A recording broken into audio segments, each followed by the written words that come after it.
Vamos a saludar a Santiago Gamboa, escritor y periodista, además amigo de Gabriel García Márquez. Gracias por estar con nosotros, bienvenido. Muchas gracias. Lamentablemente no lo invitamos para hablar hasta cierto punto de literatura amable, ni de los últimos escritos, tanto suyos como de Gabriel García Márquez, o hacer algún tipo de crítica literaria, sino hablar precisamente de uno de los grandes hombres de la literatura latinoamericana y mundial, premio Nobel del año 1982, quien lamentablemente hace una hora aproximadamente falleció. Desde su amistad, ¿qué conocía de Gabriel García Márquez? Una persona que durante los últimos años se conocía por ser bastante reservado, pocas apariciones ante los medios, pero en su vida personal, en su vida de amistad, ¿qué había? ¿Qué se sentía y qué decía? Pues García Márquez era una persona muy, como él mismo decía, yo soy una persona común y corriente, que le gusta la literatura y que ha tenido suerte en la vida. Así se definía una persona que yo creo que era muchísimo más que eso y era realmente probablemente el último ser humano plenamente universal, tal vez después de la muerte de Nelson Mandela el año pasado. García Márquez era una persona increíblemente afectuosa, jamás perdió su amor por los detalles, por preguntar a sus amigos qué estaban escribiendo. Yo no me puedo considerar, por supuesto, un amigo de él. Yo era más bien pues alguien que estaba un poco en su entorno algunas veces, pero yo nunca, por ejemplo, me atreví a decirle Gabo, y yo le decía Gabriel y él me decía, caramba, ¿hace cuánto que nadie me dice así? Yo le decía, pero es que yo no le puedo decir Gabo porque los amigos de él, Plinio Apuleyo Mendoza o don Álvaro Castaño Castillo, sus amigos históricos a quienes por supuesto envío mis condolencias, ellos eran como decía él, los amigos de antes de 100 años de soledad, ¿no? Sin embargo, tuve la suerte de compartir algunos momentos con él entrañables en su casa, en el DF o en París o alguna vez en Madrid, y tengo pues muchísimas anécdotas y recuerdos que se me agolpan ahora en la memoria de esa personalidad tan extraordinaria, ¿no? Y bueno, siempre al lado de Mercedes, en quien pienso y a quien estoy, por supuesto, todo el tiempo teniendo en cuenta y a quien saludo y a quien envío mis condolencias, no solo a ella, sino a toda su familia, a sus dos hijos.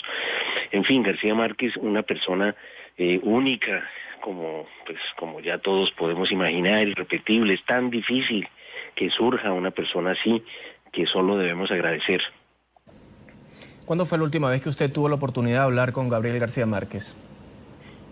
Pues yo hablé con él la última vez hace unos 3 años en casa de Carlos Fuentes, en México, en una pequeña cena muy privada que hizo Carlos Fuentes, en la que estábamos el escritor mexicano Jorge Volpi,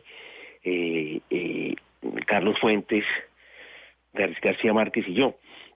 Y recuerdo que ahí pues tuve la oportunidad de hablar con él un poco más en privado.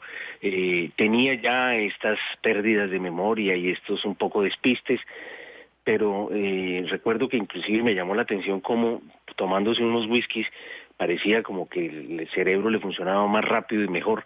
Y recuerdo que me contó una historia muy bonita de la India, por ejemplo. Yo le pregunté que si él conocía la India y me dijo que sí, que él había estado una vez con Fidel Castro y que Indira Gandhi lo había recibido y lo había invitado a hacer un viaje y que hablaba con ella todos los días, hablaban en francés.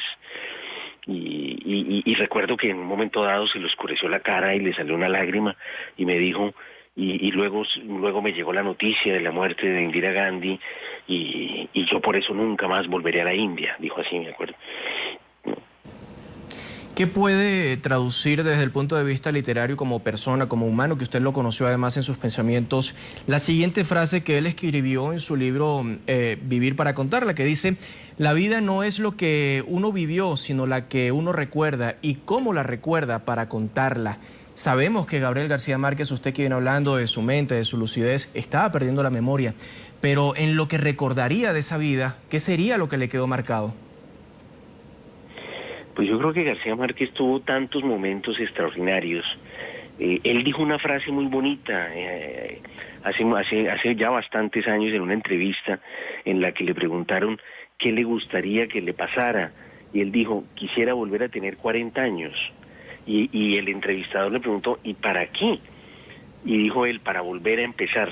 Yo creo que García Márquez era una de las personas que tenía un amor extraordinario por la literatura, que no se lo quitó, no se lo quitó la fama, no se lo quitó la celebridad universal que tuvo, posiblemente la más alta, la más grande que ha tenido una escritora en el siglo XX. Yo haciendo un poco, mirando un poco lo que fue su celebridad universal, tal vez diría que la única persona con la que compartió esa celebridad de manera, digamos, tan amplia fue Pablo Neruda, el poeta chileno.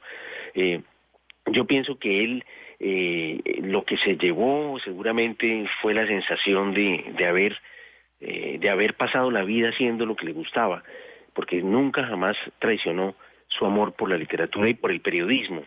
Esas dos pasiones que se hacen con los mismos músculos y que él un poco nos enseñó en América Latina, que son parientes, que son hermanas, la literatura y el periodismo son hermanas.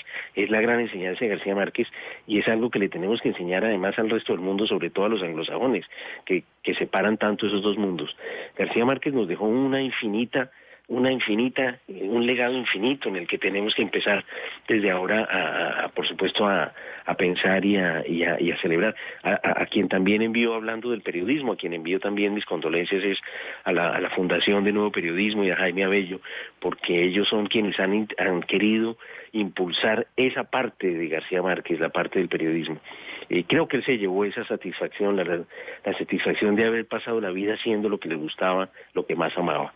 Fíjese lo que dijo, hablando del amor hacia la literatura que usted menciona. Abro comillas, la novela es como el matrimonio. Se le puede ir arreglando todos los días y el cuento es como el amor. Si no sirvió, no sirvió. Esto es de Una vida, de Gerald Martín y Gabriel García Márquez. Santiago Gamboa, gracias por haber estado con nosotros desde Italia, a altas horas ya de la noche en Europa. Gracias a ustedes y bueno, mis condolencias a todos los lectores también de García Márquez. ¿Cuál será ese dolor que le queda ahora al lector para finalizar? Bueno, por supuesto uno siempre imagina cuando alguien muere, cuando un autor muere joven, uno siempre siente dolor por lo que ese escritor dejó de escribir.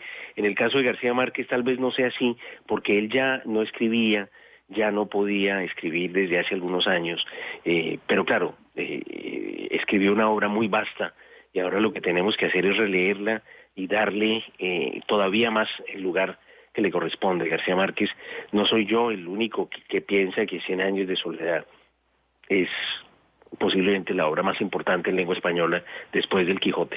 No puedo dejar de permitir que se vaya, no puedo permitir que se vaya en este momento sin hablar de ese realismo mágico. ¿Para usted existía un realismo mágico? ¿Para usted cuál era el realismo y cuál era la magia, si es que existía en realidad?